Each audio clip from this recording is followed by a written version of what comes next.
A billionaire discovers his daughter is helping a poor boy from school, and when he finds out why, he breaks down in tears. The bell rang, and the playground exploded with shouts and laughter. Chloe clutched her blue lunchbox and shuffled out of the line with the other kids. It was her favorite part of the day. 30 minutes of freedom before heading back to a classroom full of rules and silence. Recess at Westbrook Elementary was always the same. The same cliques, the same games, the same fights for space at the picnic tables. Chloe knew everyone there, or almost everyone. She opened her lunchbox and saw the sandwich the housekeeper had prepared. Whole wheat bread, cheese, ham, lettuce. Nothing special. But it was there, neatly wrapped with care.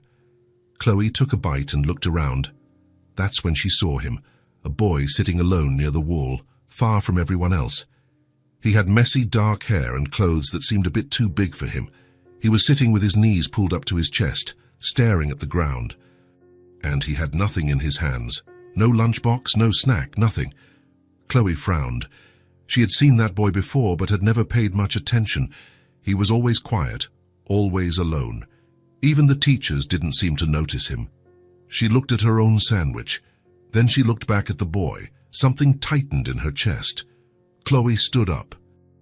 A few girls from her class called her name, but she didn't answer. Her steps led her to the wall, to that forgotten corner of the playground where no one ever went. The boy looked up when he noticed someone was near. His eyes were brown, large, and carried a sadness that didn't belong on a 7-year-old's face. Chloe stopped in front of him. "Hi," she said. The boy didn't answer. He just looked at her with a confused expression, as if he couldn't understand why anyone would be talking to him. "Can I sit here?" Chloe pointed to the ground beside him. He hesitated, then shrugged. It was a silent yes. Chloe sat down, crossing her legs and placing the lunchbox on her lap. The boy went back to staring at the ground. She noticed he was wringing his hands, nervous. "Are you new here?"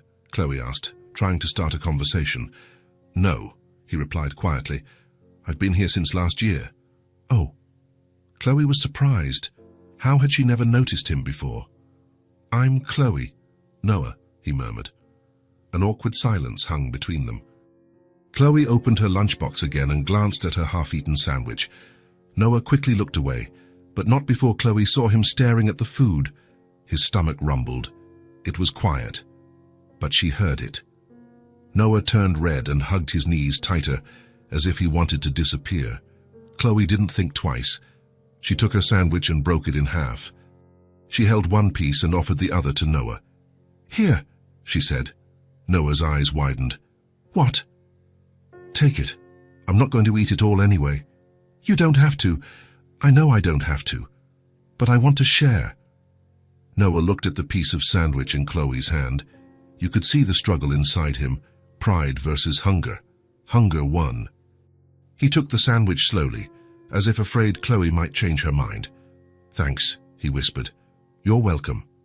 They ate in silence for a while. Chloe chewed slowly, but Noah devoured his half in 3 bites. She pretended not to notice.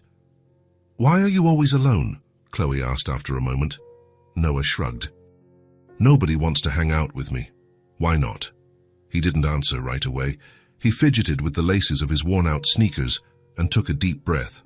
When he finally spoke, his voice was so low Chloe had to lean in to hear. "My mom lost her job." Chloe blinked. She didn't really understand what that meant, how losing a job affected having friends or not having a lunch. But she understood the sadness in Noah's voice, and that was enough.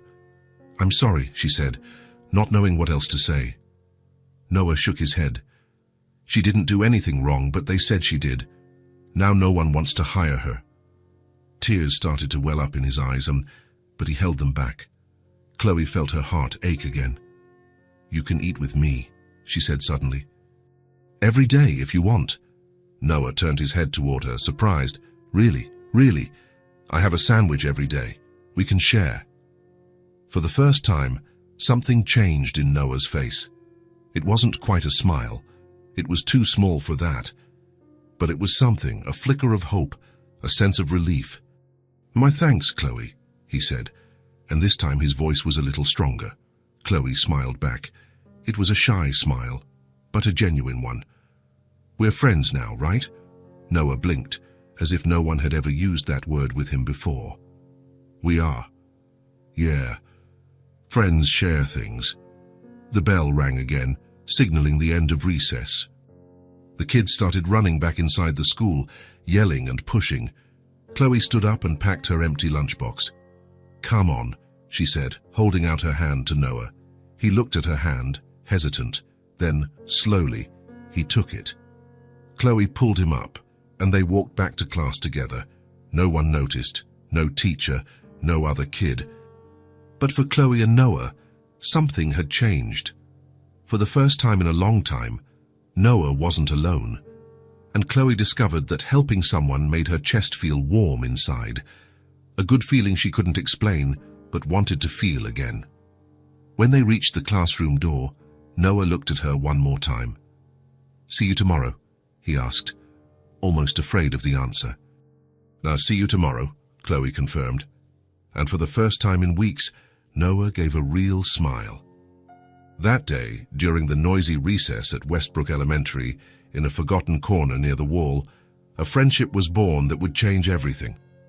Chloe didn't know it yet, but that simple gesture, sharing a sandwich with a lonely boy, would be the first step in a chain of events that would reveal hidden truths, right injustices, and show that sometimes the biggest changes start with the smallest acts of kindness. But in that moment, all that mattered was that two children's hearts had connected. And that was more than enough. The next morning, Chloe woke up before her alarm went off. She ran down the stairs, still in her pajamas, and entered the kitchen where the housekeeper, Martha, was making breakfast. "Good morning, dear," Martha said, turning around with a spatula in her hand. "What's with all the energy so early?" "Martha, I need a favor." Chloe climbed onto the stool by the counter. "Can you make 2 sandwiches today, for my lunch?" Martha frowned. "2? Are you that hungry these days?" "It's just, I want to bring extra food." Chloe swung her legs nervously. She didn't want to lie, but she also wasn't sure if she should tell her about Noah. "You're growing, aren't you?" Martha smiled and ruffled Chloe's blonde hair. "All right, I'll make 2 extra-large sandwiches for you." "Thanks." Chloe hopped off the stool and ran back to her room. When she got to school, she could hardly wait for recess. The morning classes seemed to drag on. The teacher talked about math, but all Chloe could think about was Noah sitting alone by the wall. Would he be there again? Had he been hungry since yesterday? The bell finally rang. Chloe grabbed her now heavier lunchbox and quickly left the classroom. Her eyes scanned the playground until she found that corner near the wall. There he was. Noah was sitting in the same spot, in the same position, with his knees against his chest.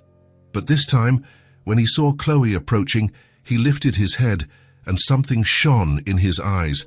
Hope. "Hi," Chloe said, sitting next to him.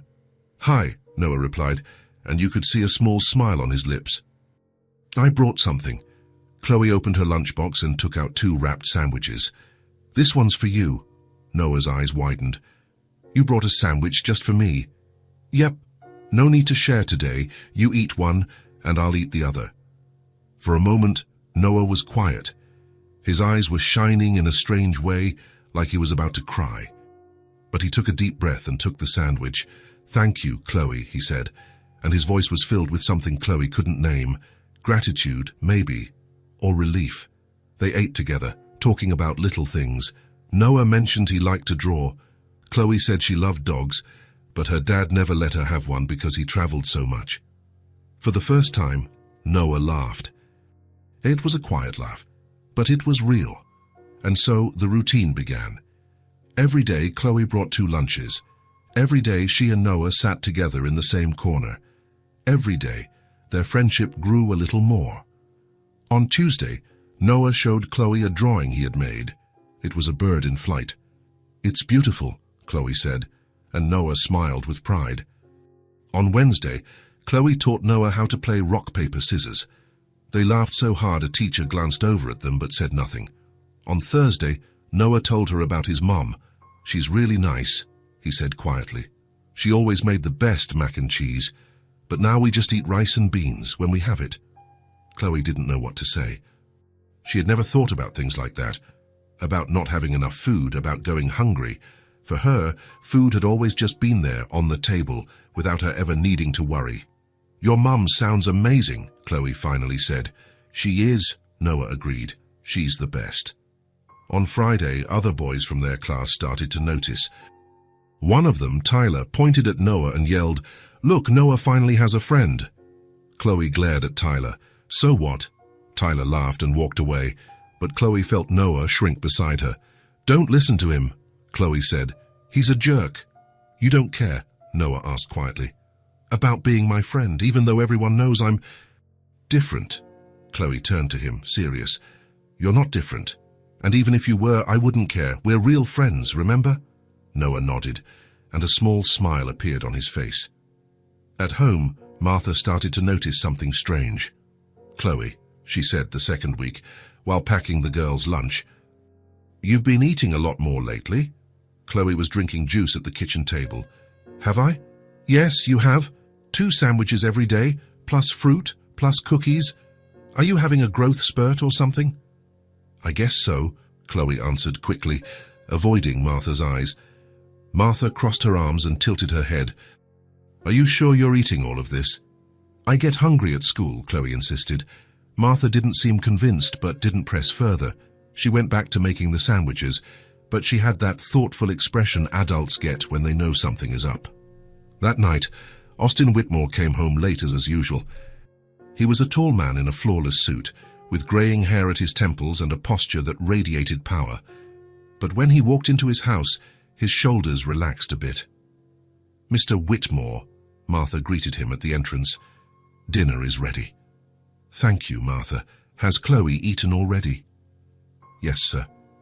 "She had dinner and is in her room doing homework." Austin nodded and started up the stairs, but Martha called him, "Mr. Whitmore?" He stopped and looked back. "Yes?" Martha hesitated. "It's just, Chloe has been eating a lot more lately, asking for bigger lunches, more food in her lunchbox. I thought it was strange." Austin shrugged. "She's growing, isn't she?" "It's normal." "Yes, but if she's hungry, let her eat, Martha. No need to worry." "I understand, sir." Martha lowered her head. Austin went up the stairs, already thinking about the emails he needed to answer. The conversation about Chloe's lunch was already out of his mind. In her room, Chloe was lying on her bed, staring at the ceiling. She was thinking about Noah, about how he had smiled today when she brought extra cookies. She thought about how his life seemed so hard, so different from hers. She didn't fully understand what losing your job or having no money meant, but she understood that Noah was going through something bad, and she understood that she could help. It was as simple as that. At school, their friendship continued to grow. Now Noah would wait for Chloe near her classroom before recess. They would walk to the wall together, talking and laughing. "You know what I want to be when I grow up?" Noah asked one day. "What?" "An artist. I want to draw comic books." "Really? That's so cool." "What about you?" Chloe thought. "I don't know yet. Maybe a veterinarian, or someone who helps people." "You already help people," Noah said, looking at her. "You help me every day." Chloe felt her face get warm. "It's no big deal." "It is. You have no idea how much." They were silent for a moment, eating their sandwiches. Around them, the playground remained loud and chaotic. But there, in their little corner, they had peace and friendship. Chloe didn't know it, but those extra lunches were doing more than just feeding Noah. They were showing him that there was still kindness in the world, that he wasn't alone, that someone cared. And for Chloe, sharing those moments with Noah was teaching her things no class ever could, about empathy, about justice, about seeing the people the world prefers to ignore. The seed that had been planted on the first day continued to grow. Soon, this small friendship would make waves much bigger than anyone could imagine. But for now, it was just 2 kids, 2 sandwiches, and a true connection in the midst of schoolyard chaos. And that was all that mattered. Austin Whitmore was in his home office, reviewing financial reports, when he heard light footsteps in the hallway. He glanced at the clock, 9:30 at night. Chloe should be asleep. The door opened slowly, and a little blonde head peeked through the gap. "Dad?" Austin took off his reading glasses. Chloe, shouldn't you be in bed? I know, but can I talk to you just for a minute? There was something in her voice. It wasn't fear, it wasn't urgency. It was something else, something serious for a 7-year-old. Of course. Come in. Chloe entered, dragging her little feet on the floor. She was wearing her bunny pajamas, and her hair was in a slightly crooked ponytail. She had probably done it herself. Austin pushed his chair back and patted his lap. Chloe ran over and climbed up, snuggling against her father's chest. He hugged his daughter, feeling her small, comforting weight in his arms. What's wrong, princess? Can't sleep. I can, but I need to tell you something. I'm listening. Chloe fidgeted with her fingers, nervous. Austin waited. He had learned that pressuring his daughter didn't work. She spoke in her own time.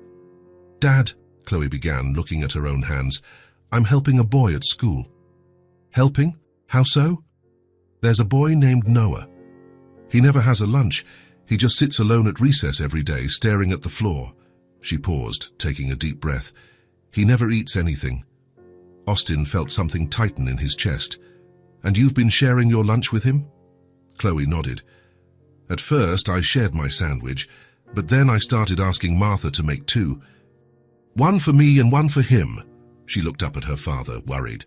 Are you mad? Mad? Austin blinked, surprised. Why would I be mad? Because I asked for more food without telling you, and because... I don't know. Sometimes grown-ups get mad about things I don't understand. Austin felt his heart ache again. He hugged his daughter tighter. No, Chloe. I'm not mad, not at all. Really. In fact, he hesitated, feeling emotion rise in his throat. I'm very proud of you. Chloe relaxed against his chest. He's really nice, Dad. We talk about everything. He draws really well, but he always seems sad. Why doesn't he have a lunch, Chloe? Do you know? It was then that Chloe spoke the words that would change everything. His mom lost her job. Austin froze. For some reason, those words hit him like a punch, maybe because they were said with such innocence, such simplicity, as if it were just a fact, not a tragedy. Lost her job, he repeated quietly. Yeah. Noah said they accused her of something she didn't do. Now she can't find work anywhere. Chloe looked at her father with those clear blue eyes, full of childish concern. Is that fair, Dad? To accuse someone of something they didn't do? Austin felt a lump in his throat. How could he explain the world's injustices to a 7-year-old? How could he say that, yes, unfortunately, this happened every day? No, Princess. It's not fair. I didn't think so. Chloe rested her head on his shoulder. That's why I bring Noah lunch. He needs to eat, right? Everyone needs to eat. Austin closed his eyes for a moment. His 7-year-old daughter had more compassion in her little finger than many adults he knew. She saw a hungry child and simply acted. No judgment, no complicated questions, just kindness. You're doing the right thing, Chloe, he said, his voice a little hoarse. You're being a true friend. He said, I'm his only friend. That broke Austin's heart. A child with no friends, hungry, carrying the weight of an injustice he didn't even fully understand. So, Dad, Chloe lifted her head. Can you help his mum? You have a big company. Maybe she could work there. Austin took a deep breath. Part of him wanted to say yes immediately, but the other part, the calculating, business part, hesitated. He didn't know this woman. He didn't know the full story. He couldn't just offer a job without investigating. But as he looked into his daughter's hopeful eyes, that calculating voice grew quieter. I want to meet this friend of yours, Austin said finally. Chloe's eyes lit up. Really? Really? How about I pick you up from school tomorrow? You can introduce me to Noah. For real, you'll come, but you're always busy.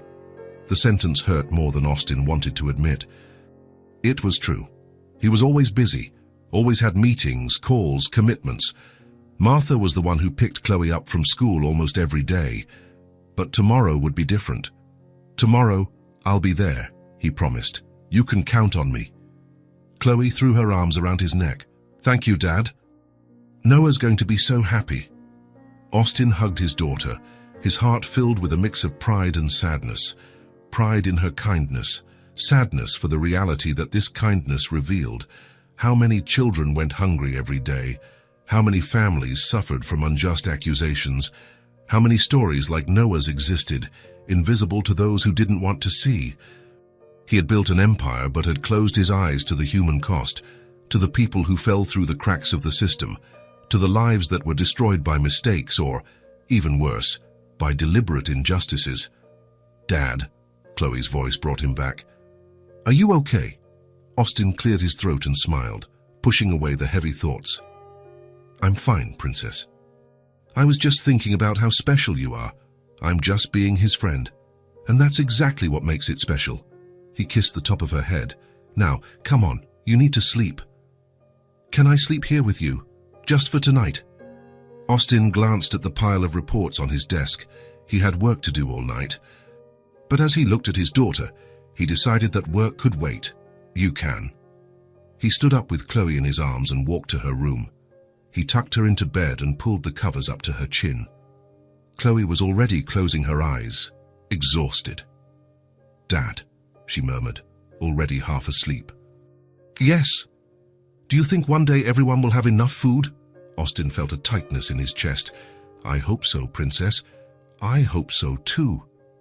In minutes, she was asleep, breathing softly, a peaceful expression on her face. Austin stood there for a long moment, watching his daughter, 7 years old, and she already understood things many adults ignored. She was already making a difference in the world, however small. He left the room silently and went back to his office, but he didn't touch the reports. Instead, he sat in his chair, thinking. Tomorrow, he would meet Noah, and maybe, just maybe, he would find a way to do more than just be proud of his daughter. Maybe it was time to act. Austin left the office early that afternoon. His secretary was surprised. "Mr. Whitmore, but the meeting with the investors—" "Reschedule it," he said, grabbing his coat. "I have an important appointment." And he did. He had promised Chloe. The car pulled up in front of Westbrook Elementary at 3:15. Austin got out and stood by the gate, watching the stream of children pouring out. Parents and nannies waited, chatting among themselves. He felt a bit out of place. Usually it was Martha who did this. Then he saw her. Chloe came running out the door, her backpack bouncing on her back. When she saw her father, her face lit up in a way that made Austin's heart ache. "Dad!" "You came." "I promised, didn't I?" Chloe threw her arms around his waist. "Wait here, I'll go get Noah." She ran back into the school before Austin could reply. He stood there, hands in his pockets, waiting. A few minutes later, Chloe returned, and this time she wasn't alone. Beside her was a small, thin boy, wearing clothes that looked a size too big. Messy dark hair, worn-out sneakers, a backpack torn at one corner. But what caught Austin's attention most were the boy's eyes. Large, brown eyes that held a seriousness that didn't belong to a child. "Dad, this is Noah," Chloe said, all excited. Noah stopped a few feet away, looking at Austin with a mix of shyness and nervousness. Austin noticed the boy was gripping his backpack straps tightly. Austin crouched down to be at their level. "Hi, Noah. It's a pleasure to meet you. Chloe talks a lot about you." "Hi, sir," Noah replied quietly, barely able to meet his eyes. "You don't have to call me sir, you can call me Austin." Noah nodded but was still tense. "Chloe told me you two are friends," Austin continued, trying to make the boy more comfortable. "She said you're a very good artist." Noah's eyes lit up a little. "I like to draw." "Oh yeah? What kind of things do you draw?" "Animals, heroes, stuff like that." "He's really good, Dad," Chloe interrupted. "You should see his drawings." Austin smiled. But beneath the smile, he was observing the oversized clothes, the worn-out shoes, the boy's thinness. Everything confirmed what Chloe had told him. "Noah," Austin said gently, "Chloe told me you're going through a tough time." The boy looked down. "Yeah." "She said your mom lost her job." Noah bit his lip. For a moment, Austin thought he wouldn't answer. But then the boy spoke, his voice even quieter than before. "My mom lost her job. They accused her of stealing." He looked up, and tears were forming in his eyes. But she never did it. She would never steal anything. She always taught me that stealing is wrong. Austin felt something heavy settle in his chest. I believe you, Noah. No one does. Everyone thinks she did it, but I know she didn't. I know my mom. The boy's voice was trembling now. Chloe took his hand, offering silent support. Austin took a deep breath. He needed to know. Noah, where did your mom work? At a grocery store. Which one? Noah wiped his nose on his sleeve. Red Market. The world stopped. Austin felt the blood freeze in his veins. He felt the air leave his lungs. He felt everything around him blur for a second. Red Market, his company, his chain of grocery stores, the empire he had built from scratch. Red Market, he repeated, and his own voice sounded strange, distant. Yeah, she worked as a cashier there. She really liked working there. She always came home telling stories about the customers. Noah didn't notice the change in Austin. He continued, innocently. But one day she came home crying. They said she stole money, but she didn't. I know she didn't. Austin slowly stood up. He staggered a bit, took a few steps back. Dad. Chloe looked at him, confused. Are you okay? He couldn't answer. His mind was spinning, processing, connecting the pieces. Red Market was his. This woman had been accused of theft in one of his stores, had been fired, had lost everything, and he knew nothing about it. Mr. Austin, Noah called, worried. Austin turned his back to the children. He didn't want them to see, but he couldn't hold it back. A tear rolled down his face. Then another, and another. He covered his face with his hands, trying to compose himself, but the image wouldn't leave his mind. An innocent woman, destroyed by a false accusation, a boy going hungry, a family torn apart, in his company, under his responsibility. Dad?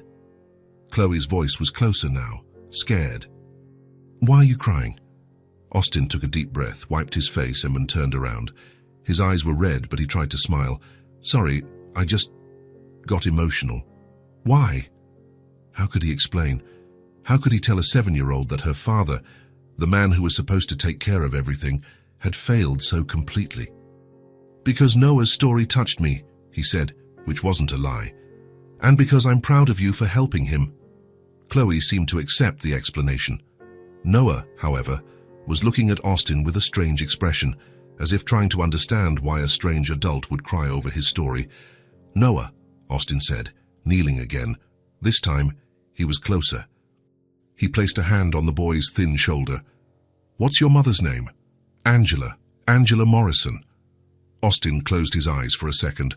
Angela Morrison. He would look up that name. He would investigate every detail. He would find out what had happened. Thank you for telling me this, Noah, he said. You're a very brave boy. I don't feel brave, Noah admitted. I just want my mum to be happy again. Austin felt the tears threaten to return, but he held them back. I understand. He stood up and looked at Chloe. Princess, how about we give Noah a ride home? Chloe smiled. Can we, Dad? Of course. Where do you live, Noah? The boy gave the address, a neighborhood Austin only knew from passing through. It wasn't the worst in the city, but it was far from good. The three of them walked to the car. Austin opened the back door, and the children got in, chatting excitedly. But as he drove, Austin barely heard their conversation. His mind was elsewhere. Angela Morrison, accused of theft, fired. No chance of getting another job with that mark on her record. And it all happened in one of his stores. Under his name, his brand, his responsibility. How many other Angelas were there? How many other families had been destroyed while he was at the top, blind to what was happening below? She was one of my employees, he thought, and the guilt was like a crushing weight on his chest. An innocent woman, a starving boy. And he, the owner of it all, had done nothing. Worse, he hadn't even known. But now he knew, and Austin Whitmore was not the kind of man who ignored things once he knew. He looked in the rearview mirror and saw Noah laughing at something Chloe had said. A genuine, rare, precious smile. I'm going to fix this, Austin promised silently. I don't know how, but I will. The car moved forward, carrying two children who didn't know that this moment This casual meeting in front of a school was about to change everything, for Noah, for Angela, and for Austin. Austin got to the office at 5 in the morning. He hadn't slept. He couldn't. Every time he closed his eyes, he saw Noah's face. He heard his voice saying, "She never did it." He saw the oversized clothes, the worn-out shoes, the eyes filled with an adult sadness. He turned on the computer and waited, drumming his fingers on the desk. Angela Morrison. As soon as the system booted up, Austin accessed the Red Market Human Resources database. He typed the name with slightly trembling fingers. Her profile appeared on the screen. Austin leaned forward, reading every line. Angela Morrison was 32 years old and had worked as a cashier at the downtown branch for 4 years and 7 months, almost 5 years. She wasn't a new employee. Austin clicked on the Performance Reviews tab. The first review said she was excellent, a punctual and polite employee with customers who had never had any issues with her register. The second repeated the praise, stating that Angela continued to be one of the best cashiers with 0 complaints. The third mentioned a promotion to head cashier due to her excellent service. Austin felt his stomach tighten. She wasn't just good, she was exemplary. He continued scrolling down the page. More praise, more positive reviews, Employee of the Month twice, a formal commendation from a customer who had written to thank her for her service, and then, suddenly, everything changed. The status showed a single, cold line, terminated for just cause. Reason: misappropriation of funds. Austin stopped breathing for a second. He clicked on the termination report. The document opened. It was short, cold, bureaucratic. It stated that employee Angela Morrison was caught with a cash shortage of $200 in her register. Upon review, the shortage was confirmed. The employee denied the claim but offered no plausible explanation. Immediate termination was applied in accordance with internal regulations. Signed by Gerald Thompson, manager of the downtown branch. Austin read it again and again. $200, a life destroyed over $200, but something was wrong. Very wrong. He went back to Angela's profile. 4 years of impeccable work, no prior issues, no complaints, no shortages, and then suddenly, out of nowhere, she steals $200. It didn't make sense. Austin opened another tab and searched for the standard protocol for cash shortage cases. He found the document, a manual he himself had approved years ago, but had never read carefully. The rules were clear. In cases of suspected misappropriation, the procedure required isolating the employee and preserving the scene, reviewing security footage, calling witnesses, conducting a full audit of the register, allowing the employee to formally defend themselves, and forwarding a report to the legal department. Only after legal approval could termination proceed. Austin went back to Angela's report. No mention of footage, no mention of witnesses, no mention of an audit beyond a vague confirmation, no mention of a formal defense.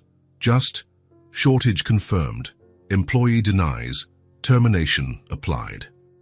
And the report had been written and signed by the manager on the same day, everything resolved in a matter of hours. Austin felt anger begin to boil. He searched for more files related to Angela Morrison. He found an email from her to HR, sent 2 days after her termination. She wrote politely, contesting the termination and stating she had not committed the act she was accused of. She requested a review of the case and access to the security cameras. She mentioned her 4 years of service without any incidents and asked for reconsideration. The HR response came 3 days later, stating that the termination had been processed according to regulations and that the case was closed. There was no possibility of review. Austin clenched his fists. Case closed. Just like that. A woman with years of exemplary service, asking only that they look at the cameras, and the response was case closed. He clicked on more files, trying to understand how this had happened. He discovered a clause in the company policies that allowed for immediate termination when a manager marked a case as an indisputable in-the-act offense. The justification was to expedite obvious cases and avoid overloading the legal department. Austin vaguely remembered approving that change. It had been during a procedure review about 2 years ago. He had signed off on it without reading it properly, trusting it would be used responsibly. But looking at Angela's case, he saw that this policy had been an open door for injustice. A manager could mark any case as an indisputable offense and bypass all safety procedures. No review, no oversight, just his word against the employees, and Angela had been a victim of it. Austin looked up the profile of Gerald Thompson, the manager who signed the termination. The man had been with the company for 8 years. He started as a supervisor and was promoted to manager 3 years ago. His reviews were good, nothing exceptional. But now Austin looked at that profile with suspicion. Why was the termination so quick? Why were no procedures followed? Why didn't Angela have a chance to defend herself? He went back to her report, reading every word more carefully. Something about that document bothered him.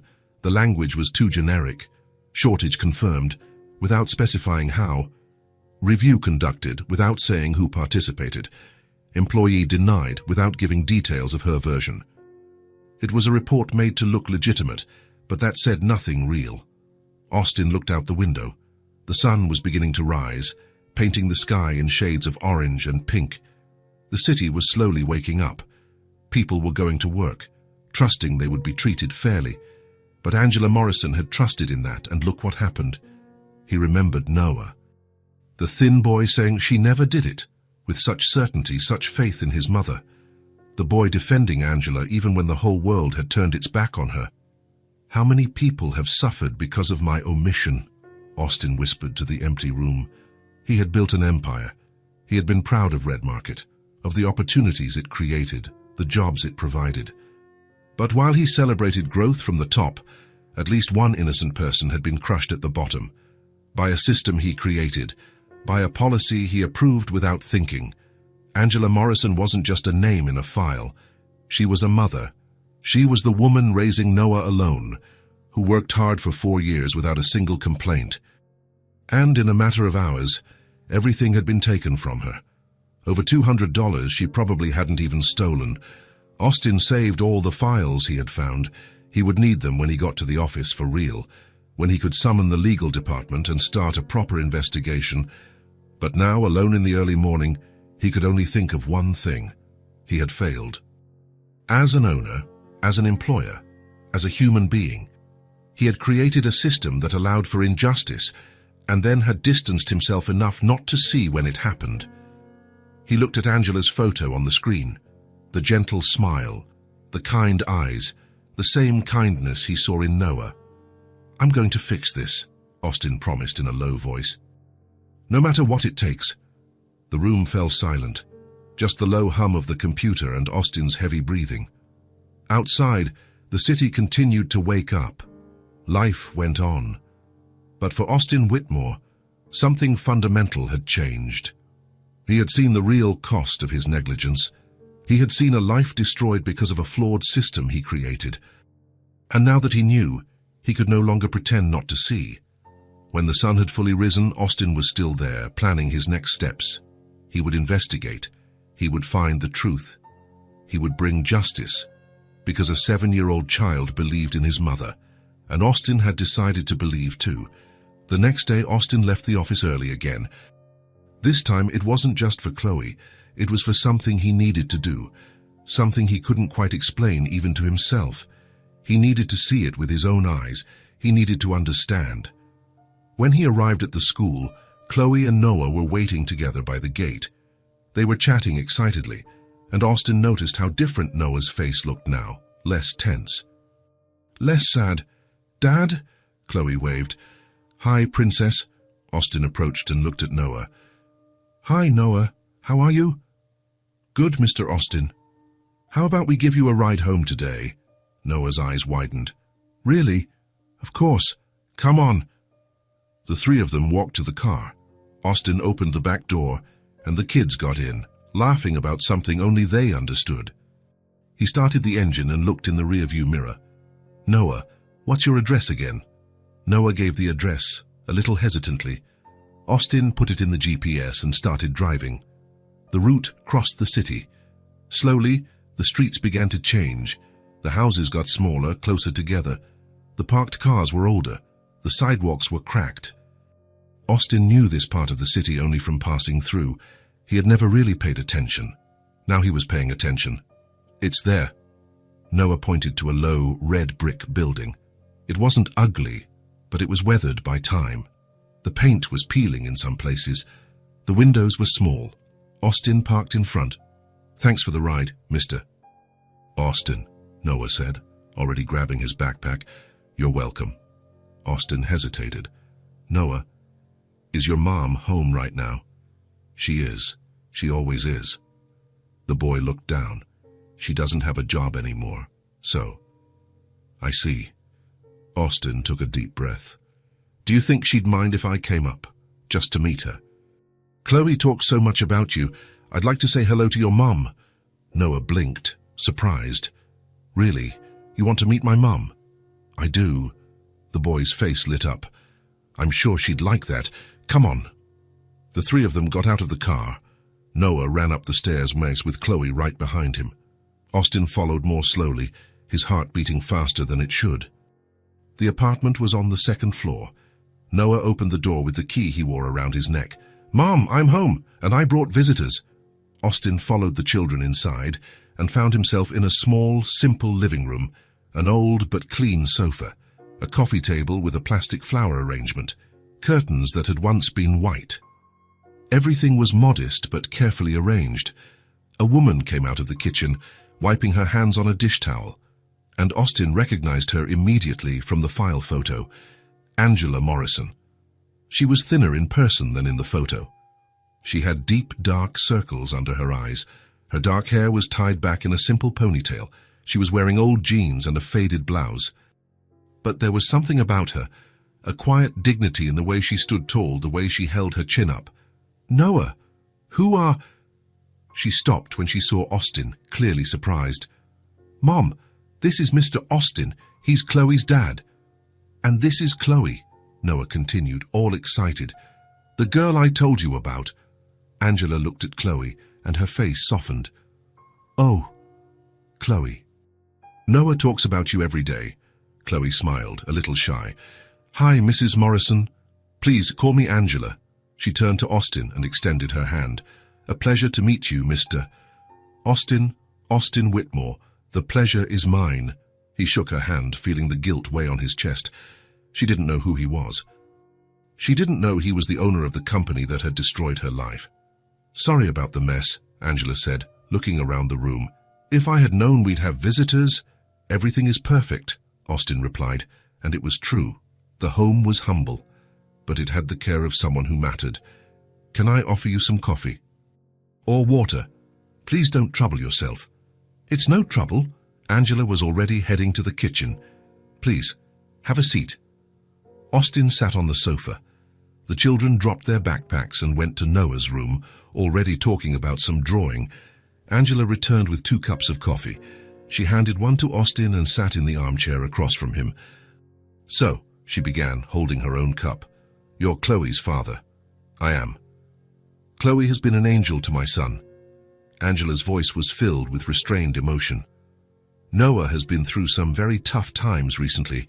He became alone. The other kids don't want to be around him. But Chloe—" She shook her head, her eyes shining. She didn't care. She saw my son and decided to be his friend. She shared her food. She sat with him when no one else would. Austin felt his heart ache. "Chloe is a special girl. She is. She saved my son in ways you can't even imagine." "Noah is special too," Austin said. "I realized that as soon as I met him." Angela smiled, but it was a sad smile. "He's a good kid. Always has been. Even with everything that's happened, he's still good. He told me about what happened to you, about the job." Angela's smile vanished. She looked down at the cup in her hands. "Ah, he told you. I'm sorry for what you went through." Angela was quiet for a moment. When she spoke again, her voice was firm, controlled. "I worked at Red Market for 4.5 years. I was promoted. I won awards. I was never late. I never had any problems." She looked up, meeting Austin's eyes. "And then one day, they said $200 was missing from my register. They said I stole it." "Did you?" Austin asked quietly. though he already knew the answer. "No." The word came out firm, without hesitation. "I've never stolen anything in my life. I raised my son, to be honest. How could I teach him that if I wasn't honest myself?" "Did they investigate?" Angela let out a bitter laugh. "Investigate? No. They called me into the manager's office, said money was missing, and sent me home the same day. I asked to see the security cameras. I asked them to call witnesses. I asked for anything that would prove my innocence." She shook her head. "But they said it wasn't necessary, that the case was closed." Austin clenched his fists, trying to control the anger he felt. Not at her, but at the system, at the manager, at himself. "After that," Angela continued, "no one would hire me. I tried to explain what happened, but as soon as they saw I was fired for cause, the doors closed." She looked out the window, at some distant point. "I lost my savings paying rent. I lost my health insurance. I almost lost this apartment. And Noah. Noah." Her voice broke for the first time. "He saw everything. He saw his mother crying. He saw the fridge go empty. He saw his friends pull away because their parents thought I was a thief." She quickly wiped her eyes. "But he never doubted me. Not for a second. He always said, 'Mom, I know you didn't do it.'" Austin had to look away. The guilt was too heavy. "Sorry," Angela said, clearing her throat.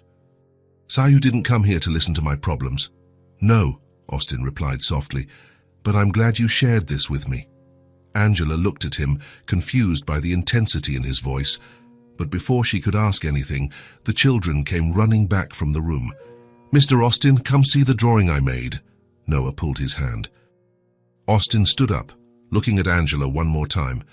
"Thank you for the coffee." "You're welcome." She seemed intrigued, as if she felt there was something more to this meeting but didn't know what.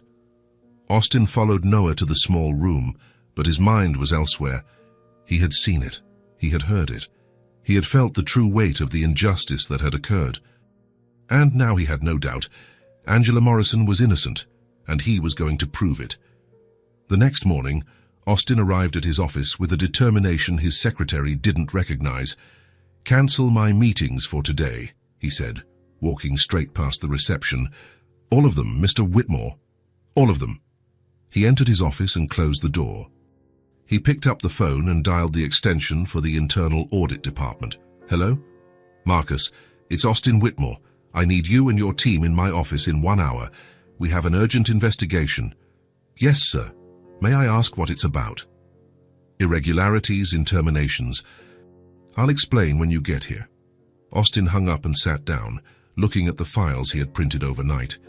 Angela Morrison's case was there, along with the protocols that should have been followed and weren't. An hour later, Marcus Chen and 2 auditors entered the office. Marcus was a meticulous man with glasses and graying hair, who took his job very seriously. "Mr. Whitmore, we're here." "Have a seat." Austin waited for everyone to settle. "I need you to conduct a full audit of a specific termination case. Angela Morrison, a cashier terminated 8 months ago for an alleged cash shortage." Marcus took out a notepad. "Any specific suspicions?" "Several. The investigation protocol was not followed. No footage was reviewed. No witnesses were heard. The employee was terminated on the same day without a chance to defend herself." Austin paused. "And she had 4 years of impeccable history."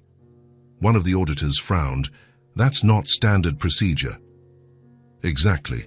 The manager used the indisputable in the act offense clause to bypass all security steps." Marcus jotted down notes quickly. "Which manager?" "Gerald Thompson from the downtown branch." Marcus stopped writing and looked up. "Thompson. You know him." "I know the name. He's had other termination cases for cash shortages." Austin leaned forward. "How many others?" "I don't know off the top of my head, but I remember seeing his name in reports before." "Then I want you to investigate all termination cases signed by him in the last 3 years. All of them. I want to know how many employees were fired, for what reasons, and if the protocol was followed." "Understood. Anything else?" "Yes. I want access to the security footage from the day of Angela Morrison's termination, and if it's no longer on the system, I want you to look in the backups. Turn everything upside down if you have to." Marcus nodded. We'll start immediately. The three of them left, and Austin was alone again. He looked out the window, seeing the city below. So many people working, trusting they would be treated fairly. But how many had been betrayed like Angela? 2 days passed. Austin could barely focus on anything else.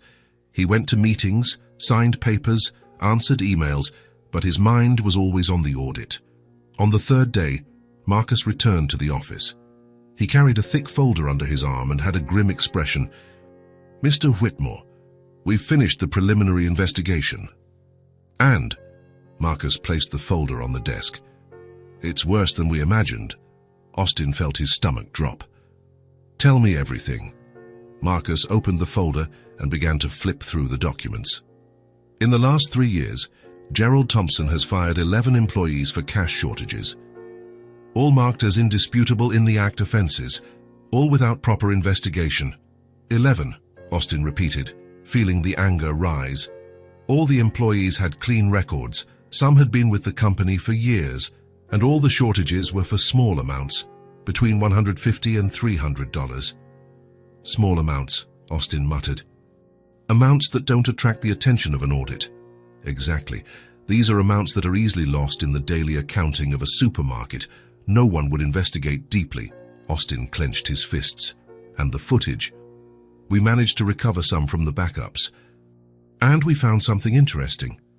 Marcus took a flash drive from his pocket and inserted it into Austin's computer. "May I?" Austin signaled for him to continue. Marcus opened a video. The image showed the inside of the Red Market store, specifically the checkout area. The date in the corner of the screen was from 8 months ago, the day of Angela's termination. "That's Angela Morrison at Register 3, Das." Marcus pointed to a woman serving customers efficiently and with a gentle smile. Austin watched. She worked carefully, counting money, typing in amounts, chatting politely with the customers. "Now pay attention here." Marcus fast-forwarded the video. This is Gerald Thompson approaching. A man in a suit appeared on the screen, walking towards Angela's register. They talked briefly. She seemed confused. He pointed to something off camera. Angela looked where he pointed, distracted for a second. And in that second, while she was looking the other way, Gerald Thompson put his hand in the cash drawer. "Wait," Austin stood up. He put his hand in the drawer. "Yes, watch again." Marcus rewinded the video and played it in slow motion. It was clear. Gerald distracted Angela, and while she looked the other way, he opened the cash drawer and quickly took something out. He put it in his pocket and walked away. Minutes later, in the video, Gerald returned with another employee. He asked Angela to check her register. She seemed confused but complied. The count didn't match. She became visibly nervous, recounting several times. Gerald shook his head, said something inaudible, and led Angela out of the camera's view. The video ended. Austin had to sit down. He felt nauseous. He stole the money from her register and then accused her.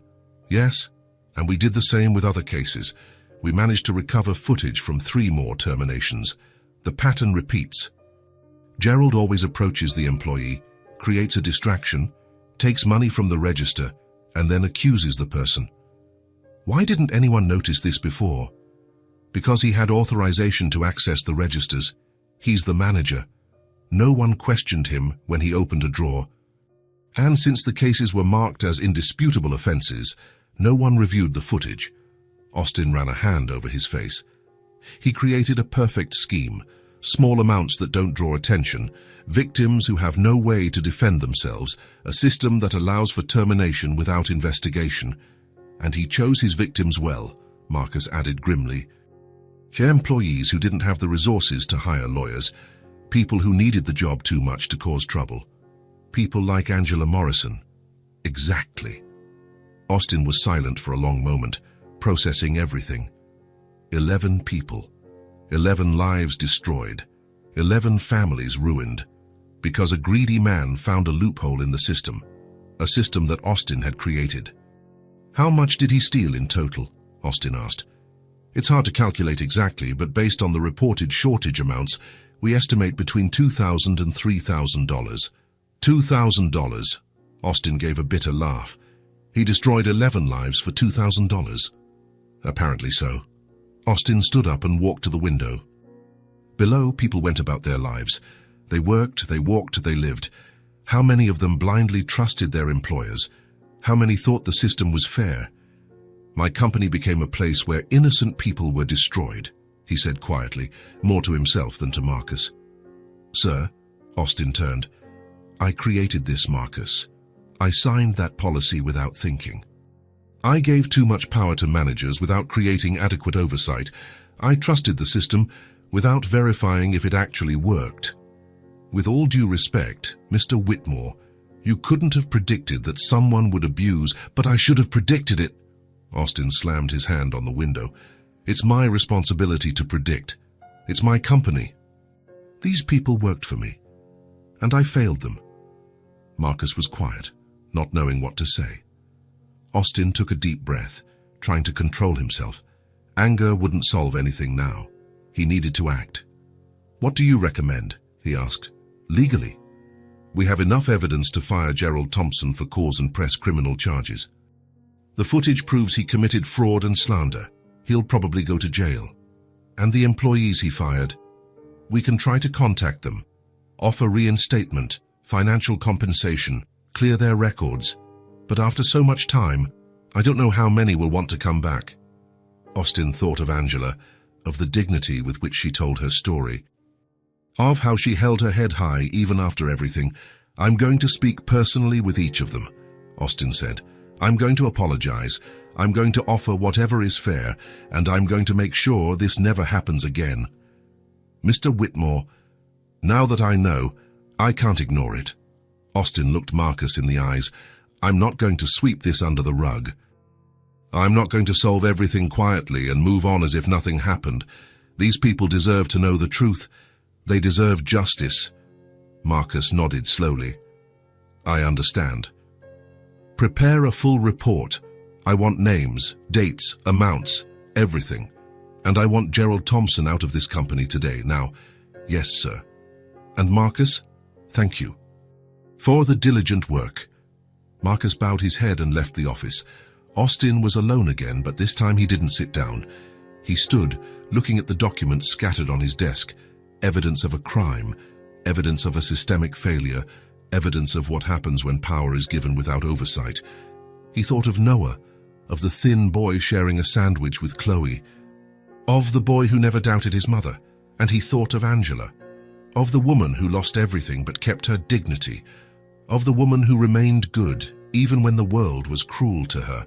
I'm going to fix this, Austin promised aloud. I'm going to do what I should have done from the beginning. He picked up the phone and started making calls to the legal department, to HR, to the directors.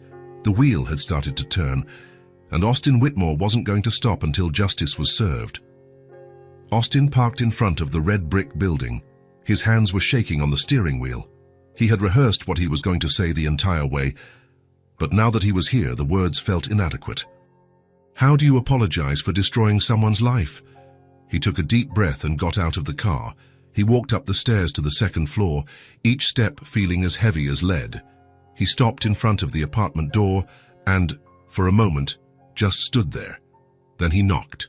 Footsteps on the other side. The door opened. Angela Morrison stood there, with the same kind look as before. When she saw Austin, she smiled in surprise. Mr. Austin, what a surprise! Noah isn't here. He went to... I know. He's at school with Chloe. Austin hesitated. Actually, I came to talk to you. May I come in? Angela noticed something different in his tone, something serious. Of course. Come in. She led him to the small living room. Austin sat on the same sofa as before, but this time he didn't accept coffee. He couldn't drink anything with the lump he felt in his throat. Angela sat in the armchair, her hands in her lap, waiting. Austin looked at her, at the woman who had lost everything because of a flawed system, because of his negligence. Angela, he began, and his voice came out quieter than he intended. I need to tell you something. Something important. Is everything okay? No, it's not. He paused, choosing his words carefully. When I was here a few days ago, You told me your story, about what happened at your job, about the termination.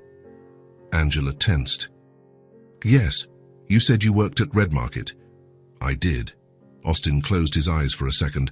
Angela, my full name is Austin Whitmore. I'm the owner of Red Market. The silence that followed was deafening. Angela was completely still, processing the words. Her eyes slowly widened. You're the owner? Yes, you're my ex-boss. I am. Angela stood up abruptly, taking a few steps back.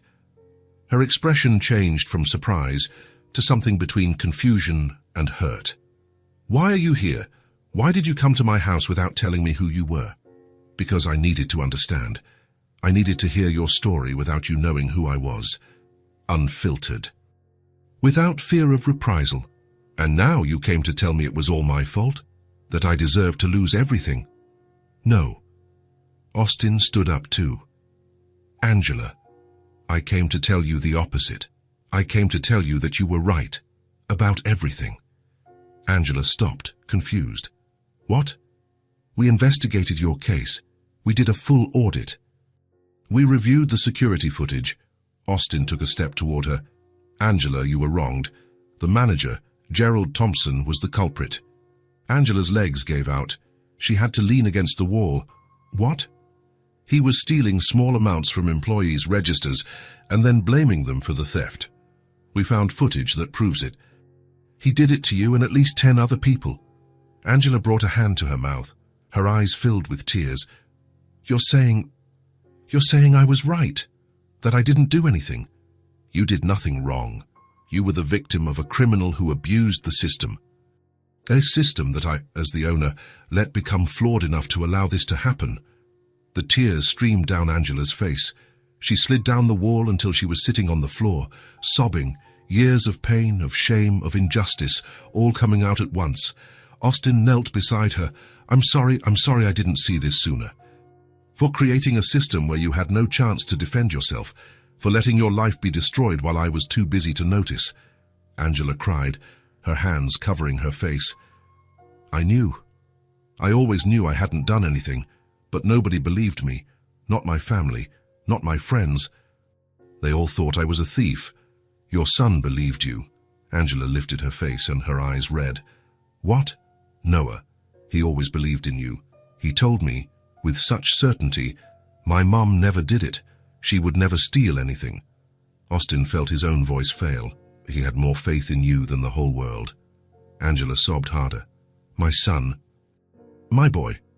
My son always believed in me, she said between tears, even when I lost everything, even when we had no food, even when he heard others speak ill of me. He always said, I know you didn't do it, Mum. I know. And he was right. Angela took a deep breath, trying to compose herself. And now? What happens now? Austin reached out his hand and helped her up. Now I want to offer you something that won't erase what you've been through, but I hope it's a start. What? I want to offer you the position of manager at Red Market. Angela blinked, not understanding. Manager? Yes, you know the company. You have experience.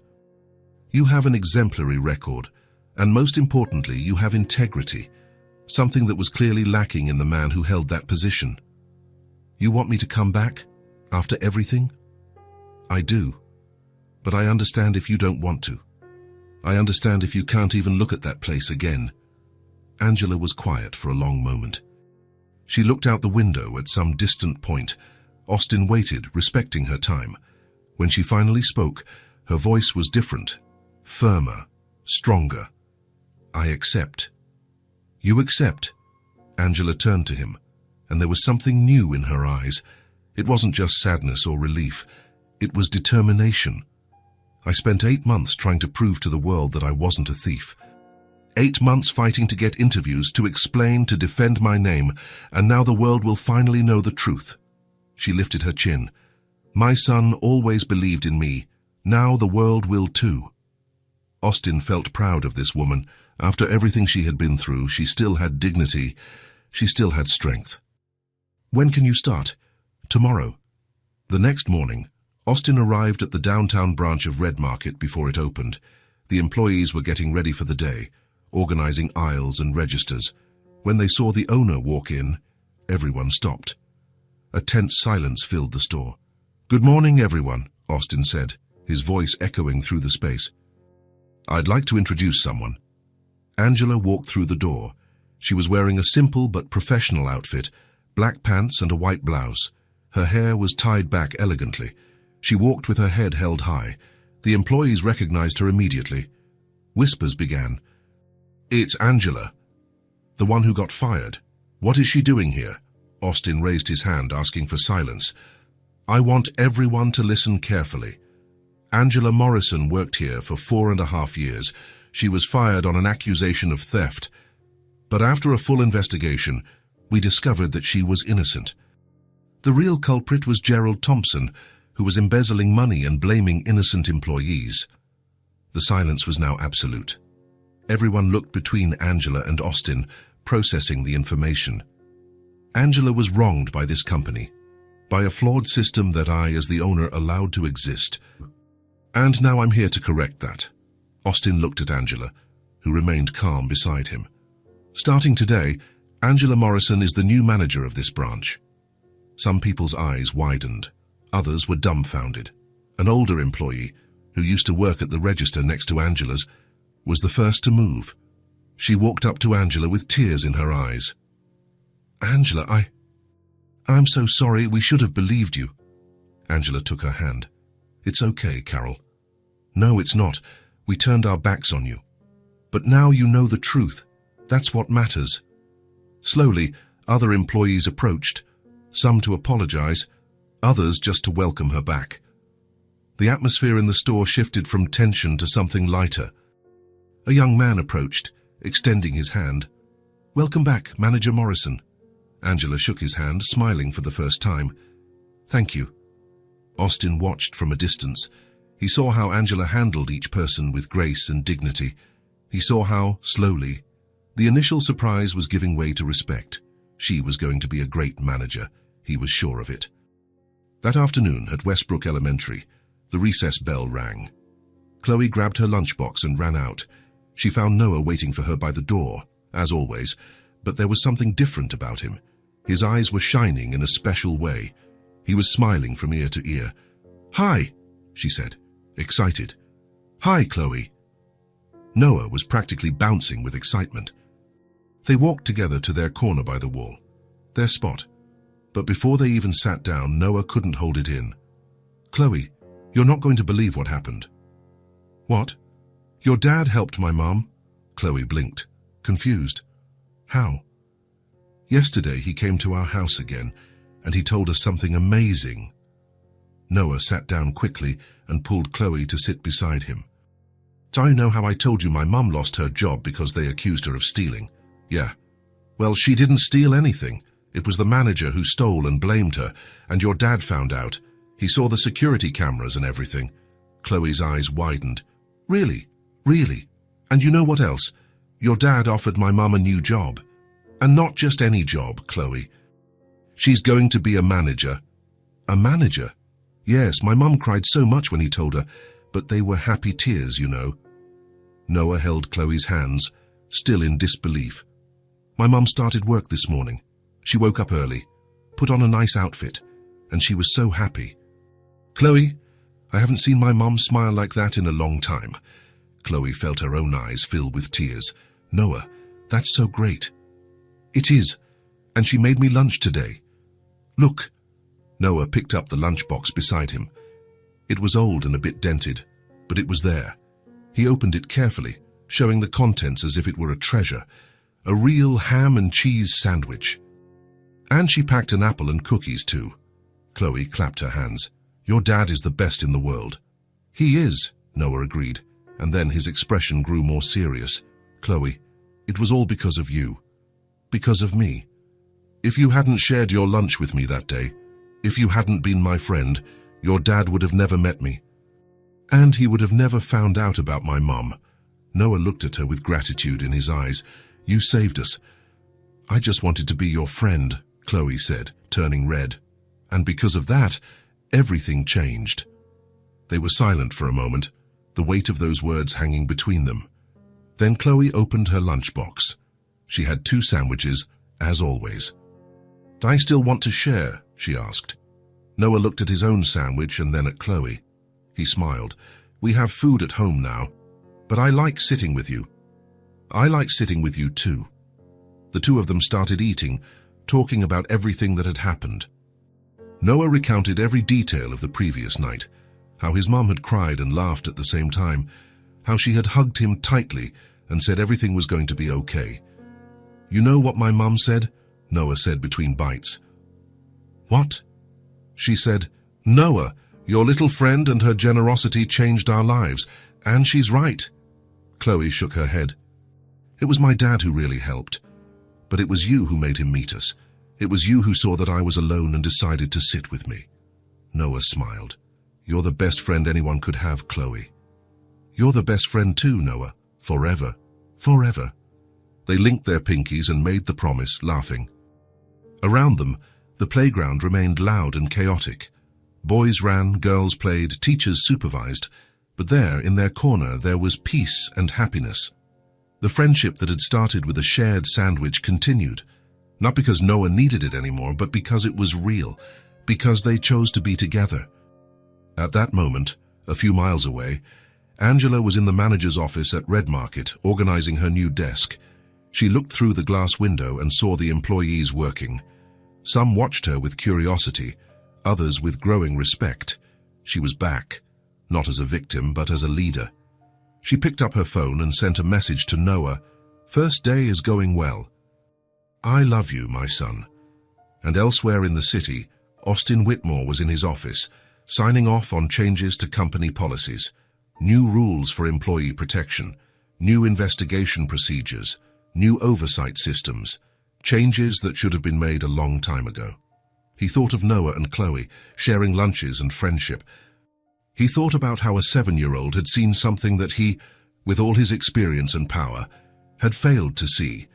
That everyone deserves kindness, that everyone deserves justice, and that sometimes the biggest changes start with the smallest gestures, a shared sandwich, an offered friendship, a small voice saying, "My mom never did it." Austin smiled. The world wasn't perfect. There was still much to fix, but today, at least, one injustice had been corrected.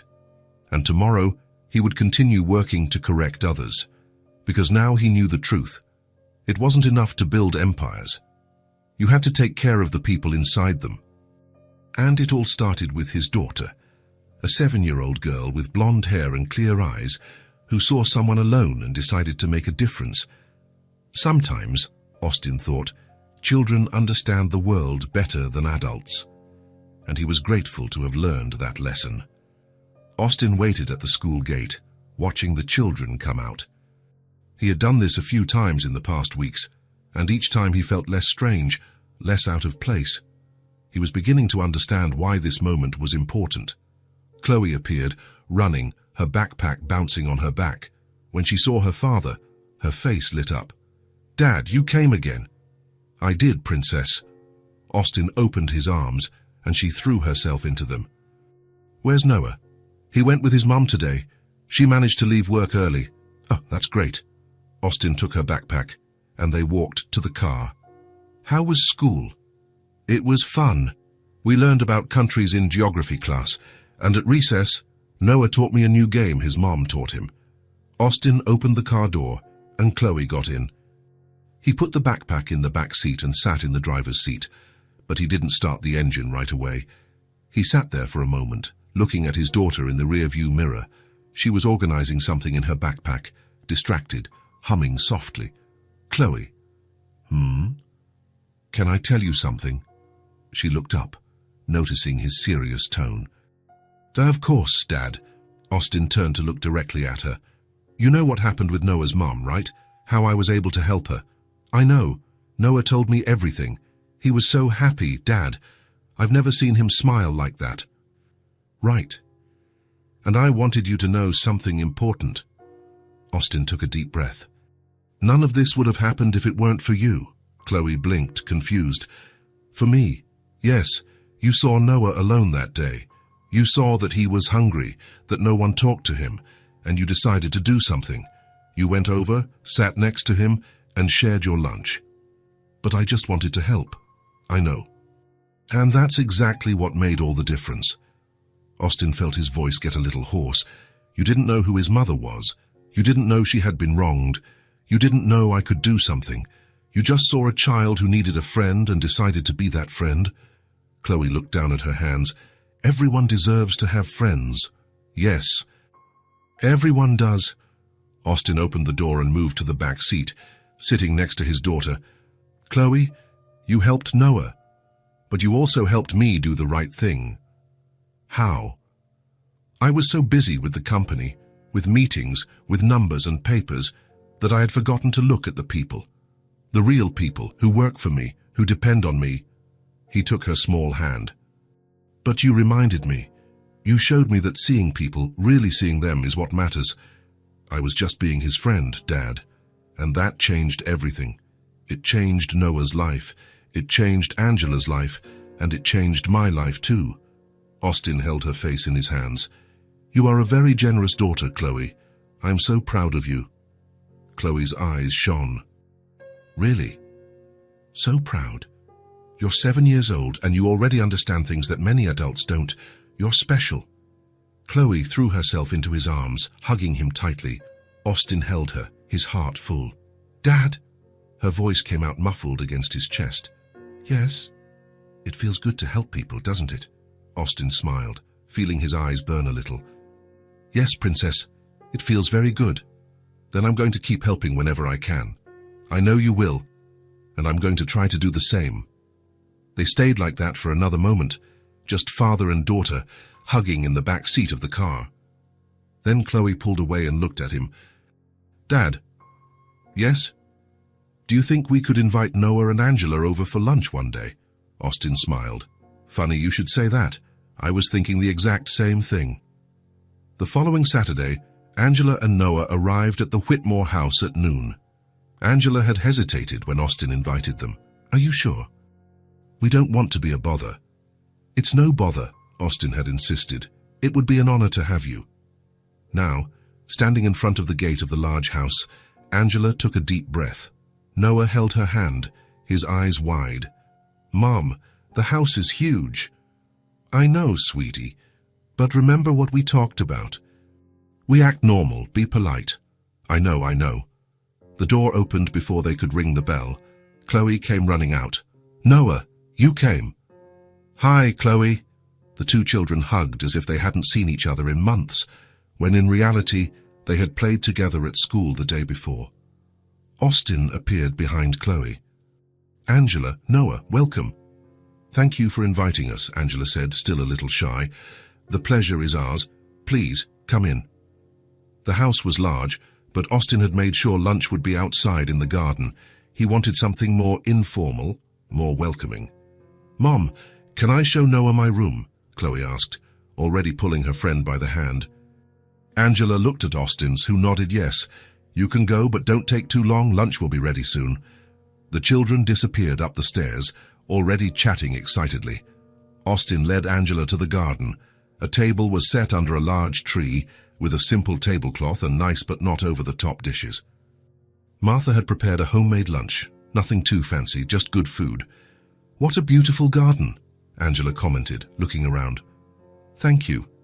I don't get much time to enjoy it, but Chloe loves playing here. They sat in garden chairs, a comfortable silence between them. How are the first few weeks as manager? Austin asked. Angela smiled. Challenging, but good. The team is getting used to me. Some still look at me with curiosity, but most already treat me with respect. You're doing a great job. The reports I've been receiving are excellent. Thank you. I'm trying to do things differently than the previous one. I know you are, and it's working. Laughter came from inside the house. Austin and Angela looked up and saw the two children running into the garden. Mom, Dad, come see, Chloe shouted. But before the adults could get up, Noah and Chloe had already started a game. They ran around the garden, laughing, making up rules as they went. Noah pretended to be a dragon, roaring and chasing Chloe, who pretended to be a brave knight. You're not going to catch me, Chloe yelled, running in circles around the tree. Yes, I am. I'm the fastest dragon in the world. They jumped, twirled, and hid behind bushes. Noah's laughter was loud and genuine, with no trace of the sadness he used to carry. Chloe's was contagious, full of pure joy. Austin watched it all, a smile on his face. Beside him, Angela also watched, her eyes shining. It's good to see them like this, Austin said quietly. It's beautiful, Angela nodded, without taking her eyes off her son. It's been so long since I've seen Noah like this, so light, so happy. Chloe, too, she's always been a cheerful child, but since she met Noah, she seems different, more aware of things. I don't know how to explain it, and more empathetic, Angela suggested. Yes, exactly. They were silent for a moment, just watching the children play. Then Angela turned to Austin. They just needed someone to see them. What do you mean? Noah was invisible at school. No one saw him. No one cared. He was there, but it was like he didn't exist. Angela paused, her voice growing softer. But Chloe saw him. She saw my son when no one else did. Austin felt something tighten in his chest. And you, he said, you were being crushed by a system that didn't see people. It only saw numbers, processes, efficiency. Until I stopped and really looked. Seeing people should be the default, right? Angela gave a sad smile. But it's not. We live in a world where it's easier to ignore. Yes, but it doesn't have to be that way. No, it doesn't. Martha appeared at the door, waving.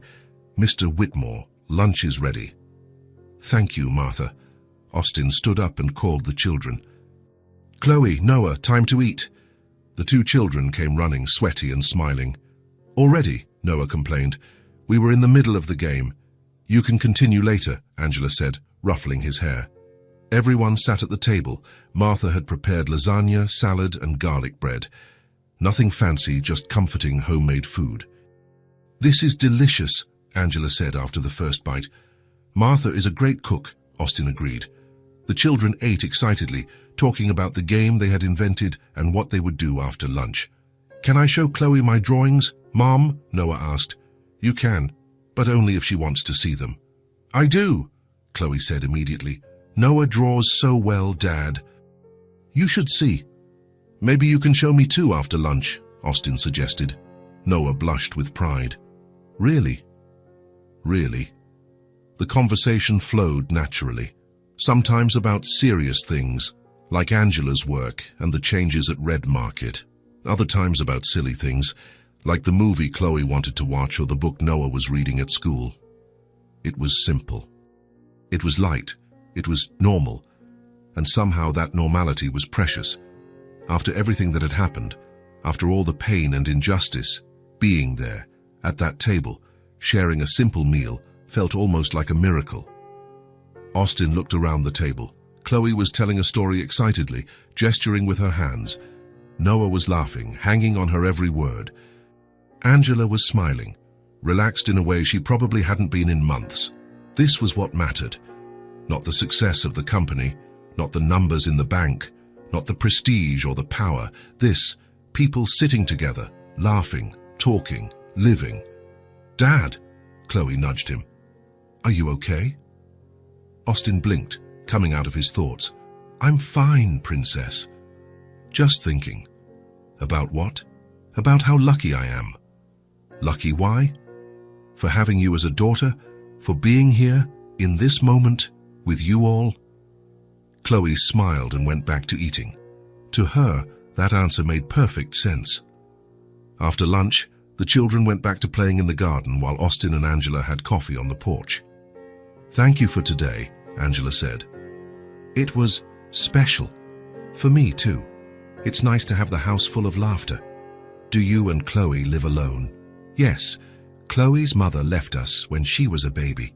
Since then, it's just been the two of us. And Martha, of course. It must be hard, raising a child alone.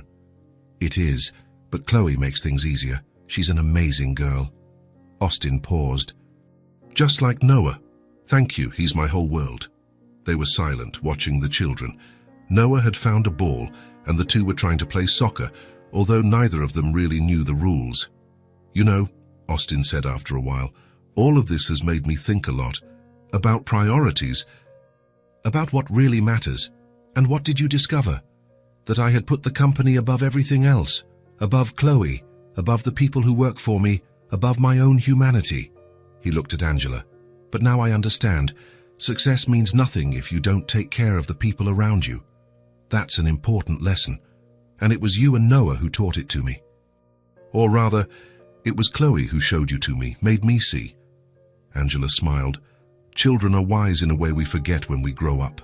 They really are." The sun was beginning to set on the horizon, painting the sky in shades of orange and pink. The children were still playing, tireless, enjoying every second. Austin looked at the scene and knew he would never forget it. That day, that moment, that feeling of peace.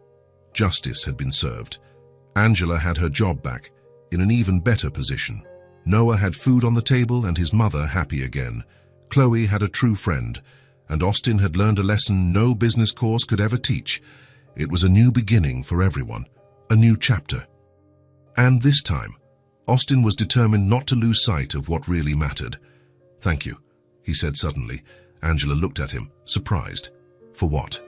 "For giving me a second chance, for accepting to come back, for being here today. You gave us a second chance too. You could have ignored everything, but you didn't." "I couldn't, not after meeting Noah. Not after seeing what had happened." "Then I guess we're even." Austin smiled. "I guess so." The children ran up to them, breathless and happy. "Mom, can we come back another day?" Noah asked. Angela looked at Austin, who nodded immediately. "Of course you can. Whenever you want." And so, as the sun set and laughter filled the garden, 4 people discovered that sometimes, from the worst situations, the best things can be born. Friendship, justice, a new beginning, and the certainty that when you truly see people, everything can change. If this story touched your heart, subscribe